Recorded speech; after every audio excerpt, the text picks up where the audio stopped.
ধার্মিক এজেন্ডা ওড়ায়, ধর্মের এজেন্ডা নিয়ে কথা বলে।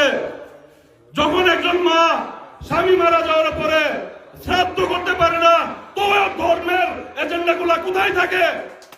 কোথায় থাকে তারা? কেন ওই পরিবারগুলোর পাশে দাঁড়ায় না? যখন একজন অসুস্থ রোগী জিবি হসপিটালে অঞ্জলি দাস ছটফট করে, তখন ওই ধর্মের ঠিকাদাররা কোথায় থাকে? তাদের মূল হলো ধর্মের সুরসুরি দিয়ে চেয়ারে বসা, জাতি জাতির মধ্যে লড়িয়ে রক্ত জড়িয়ে চেয়ারে বসা। ওইটা আমাদেরকে বুঝতে হবে। আমরা জনগণ, নেতা ইম্পর্টেন্ট না। নেতারা ইতিহাসে আমাদেরকে বিক্রি করেছে। আজকের দিনে আমাদের রাজা দরকার, নেতার দরকার নেই। তাই আমি আপনাদেরকে বলবো, আপনারা বিভ্রান্ত হবেন না।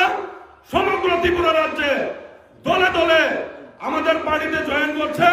আপনারা প্রত্যেক সময় সোশ্যাল মিডিয়াতে দেখছেন, এবং আমি আপনাদেরকে ধন্যবাদ জানিয়ে, নবাগত যারা জয়েন করবেন তাদেরকে ধন্যবাদ জানিয়ে আমি আমার কথা বক্তব্য এখানে শেষ করছি। আমরা 2028-এ এখান থেকে প্রতিজ্ঞাপন্ন হই, 2028-এ ত্রিপুরা রাজ্যে এক নতুন সূর্যোদয়, এক নতুন ত্রিপুরা আমরা তৈরি করব, আমরা গঠন করব মহারাজার নেতৃত্বে।